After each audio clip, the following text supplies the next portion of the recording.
One of my first meetings with the Irish government representing Irish CND was back around 2008, and we raised the possibility of a new treaty which would ban nuclear weapons internationally. And at that stage, the head of disarmament in Dublin said to us, yeah, it's a nice idea, but it's not going to happen anytime soon, maybe 20 years down the line, maybe 30 years. And we have to keep working with the NPT in the meantime. And it's really exciting every time I think about that, to think that we did it a lot sooner than that. And the international effort that came together, to a huge extent under the umbrella of ICANN, was able to shift governments like Ireland, which were sympathetic but couldn't really see the roadmap ahead of them, and that we were able to lay out a roadmap so that countries like Ireland and others like South Africa, Brazil, and those that Janet already listed, who supported the original motion at the UN for the talks on the ban treaty, and that we achieved that 4 years ago. And then a few years after that, in 2012, a backbench member of Parliament in Dublin introduced a bill in Parliament which would have banned Irish investments in nuclear weapons companies. And at that time, again, we were told by the Department of Finance this time that, yeah, it's a nice idea, but, and yeah, it ties in with Irish foreign policy, but there isn't anything we don't have an international framework that would allow us to say that, this is Irish. Ireland has signed up to this, and so we can't do it until there's a new treaty. And the thing that I'm really excited about over the last week or so is that at last, because of the TPNW, because of the ban treaty, Ireland has started to divest from companies which support the nuclear weapons industry. Some of you in the UK may have seen an article in the Sunday Times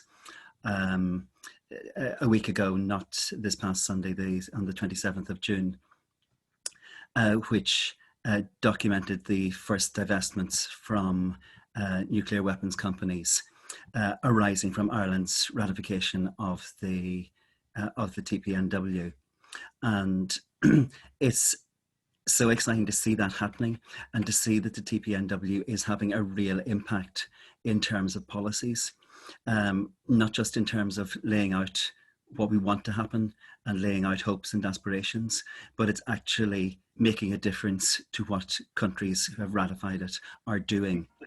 And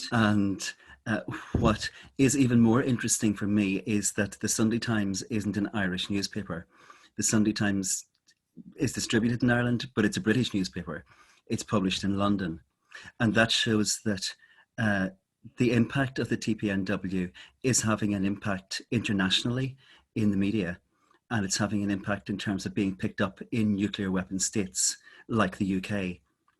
And I think that's the possibilities that shows for our campaigning, for the impact that will have in terms of the ban treaty taking further effect. That shows a lot of hope for the future in terms of hitting nuclear weapons where it really hurts in terms of their financing. And I think that shows a lot of hope that we can see both states like Ireland and pension funds and other funds which invest in international markets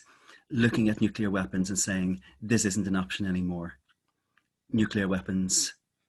are a thing of the past. That's not where we need to put our money for the future. And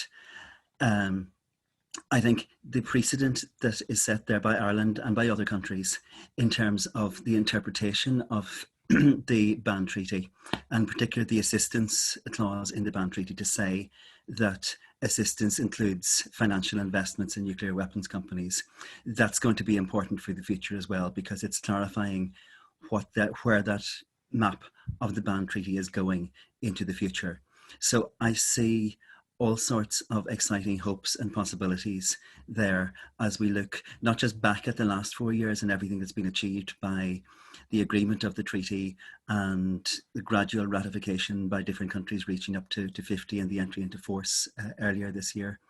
but also where we can go in the future and where the ban treaty can take us in terms of all those steps towards a nuclear weapons free world.